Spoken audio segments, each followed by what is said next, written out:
Olá, alunos dos 7º anos!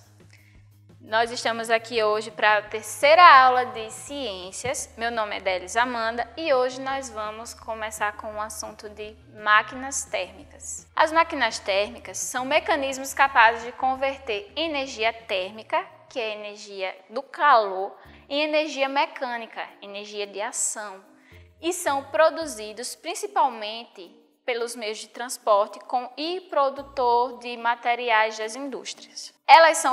As máquinas térmicas são fundamentais para o desenvolvimento tecnológico da humanidade, começando pela Revolução Industrial, que foi onde começaram a surgir essas máquinas, se aperfeiçoar, produzir produtos em larga escala, e a criação dos meios de transporte e a produção de energia. Atualmente, é impossível imaginar as nossas vidas sem esses dispositivos, porque eles estão sendo cada vez mais aprimorados, contribuindo assim para a nossa qualidade de vida. A primeira máquina produzida foi um dispositivo primitivo a vapor criado por Heron no século I d.C. Só que a primeira máquina com uma utilidade prática, com uma finalidade, ela foi criada por Thomas Savery em 1698 e ela era utilizada para retirar a água das minas. Essa máquina foi aperfeiçoada por Thomas Newcomen e passou a ser utilizada também para substituir, subir até transportar cargas pesadas, por volta de 1712. No entanto, essas máquinas térmicas só tiveram grande destaque no século XVIII, quando James Watt, que nasceu em 1736 e morreu em 1819, criou em 1763 uma máquina que possuía uma eficiência grande, maior do que as que já eram conhecidas, que foi justamente essas máquinas responsáveis pela produção em larga escala das indústrias. A história das principais máquinas térmicas começa com a grande invenção na questão de motorização, que é a locomotiva a vapor, também conhecida como Maria Fumaça.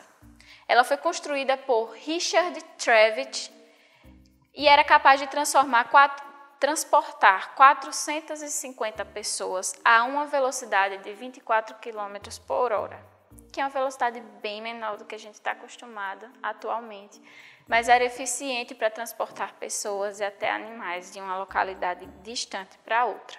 Apesar disso, o primeiro carro foi produzido apenas em 1885 pelo engenheiro alemão Karl Benz e já possuía um motor a gasolina. Nós percebemos que a criação das máquinas elas precisavam de um aditivo, de uma energia, uma fonte de energia, um combustível, né? E nós vamos saber mais sobre eles, os combustíveis.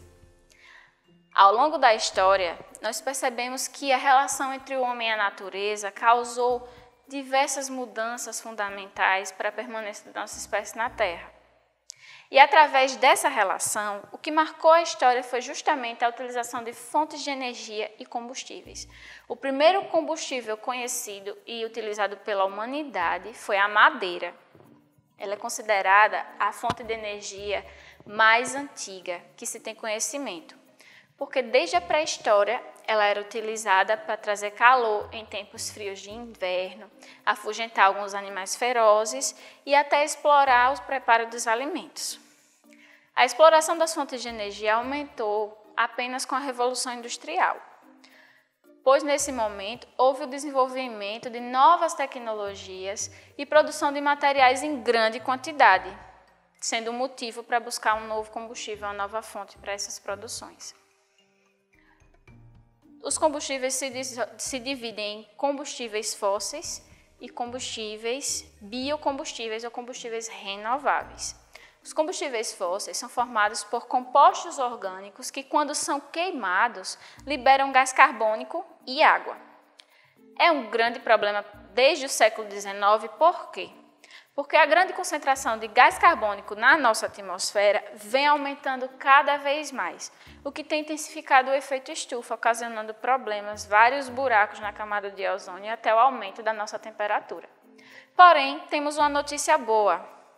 Atualmente, o maior buraco da camada de ozônio localizado na Antártida fechou por conta da pandemia, né? Na pandemia as pessoas não puderam sair de casa, nós até hoje estamos em casa transmitindo as aulas para vocês, e isso faz com que os carros circulem menos nas ruas.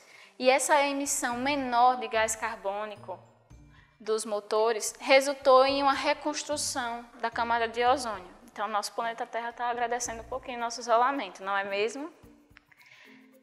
Um dos combustíveis mais conhecidos é a gasolina, que é constituída basicamente por moléculas de água, hidrogênio e carbono, e em menor quantidade produtos oxigenados. É um produto leve, altamente inflamável e líquido, utilizado por motores de combustão interna, como nos carros, nas motos. Aquela propagandazinha, carros são como as lanchas, motos como jet skis, todos eles utilizam o mesmo combustível. O diesel só surgiu porque houve uma necessidade de combustível de alto desempenho, combustível que dure mais. E ele é chamado também de gasóleo. É um óleo derivado da destilação e purificação do petróleo bruto e é utilizado como combustível por motores já especializados, motores que tenham uma capacidade de formar a energia mecânica através de materiais um pouco mais densos que a gasolina. Ele é escolhido para ser utilizado de acordo com a característica de cada motor, de cada equipamento. E é um produto pouco inflamável, de queima lenta. É medianamente tóxico, pouco volátil, límpido e isento de material de suspensão. Ou seja, é um material que, se a gente for olhar em questão de custo-benefício, é melhor que a gasolina. Porque o motor a diesel, ele vai rodar por muito mais tempo que o motor a gasolina. São mais quilômetros. E, consequentemente, a gente vai gastar menos. E o gás? Ele é um combustível fóssil que também pode ser encontrado em jazidas, geralmente relacionado ao petróleo. Tanto é que, em algumas refinarias, o gás já é separado do petróleo na extração, que é mais conhecido como GNV. Os combustíveis fósseis se formam a partir do petróleo e do gás natural, que é mais uma questão de sedimentação de materiais orgânicos. Esses materiais eles vão se depositando ao longo de anos e anos e anos, milhares de anos, e eles vão produzindo esse óleo, que é o petróleo, e o gás no meio, como umas bolsas. E só através de milhares de anos que tem esse efeito, né, de produção. Por isso que ele é um combustível fóssil, ele tem que ser encontrado, escavado, para a gente poder ter acesso. E também é um combustível que pode faltar. É escasso e é por conta disso que o preço vem aumentando cada vez mais. Essas jazidas são difíceis de encontrar, muito duras para se quebrar. Tem que ser utilizado um material altamente duro e perfurante. As brocas têm que ser de diamante, são caríssimas para poder perfurar as rochas para encontrar petróleo. E eles não devem ser utilizados, né? A recomendação ambiental é que os combustíveis fósseis não devem ser utilizados. Por quê? Porque essas reservas conhecidas e viáveis do carvão, do petróleo e do gás, elas não devem ser queimadas para prevenir mudanças e perigos na atmosfera, no meio ambiente e aumentar ainda mais o aquecimento global, né, que já está acima de 2 graus. Essas reservas globais que não devem ser queimadas estão estimadas em 80% de reserva de carvão mineral, 49% das reservas de gás e 33% das reservas de petróleo, que já engloba a gasolina e o diesel, né? E através disso foi necessária a criação de biocombustíveis, porque eles não poluem a atmosfera com a queima e podem ser classificados sim como uma energia limpa e renovável. O mais conhecido biocombustível é o etanol, que é produzido por meio da fermentação da sacarose da cana-de-açúcar, que é justamente o açúcar que a cana produz através da fotossíntese. Ele tem uma grande demanda a partir de 1980.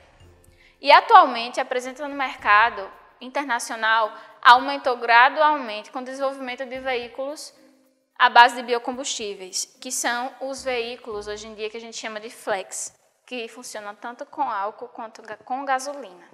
Nós ficamos por aqui, pessoal. Obrigada pela atenção de vocês. E agora é com vocês. Juntem-se ao professor de sala para aprofundar nossos conhecimentos e responder as atividades em casa. Até a próxima aula. Tchau, tchau.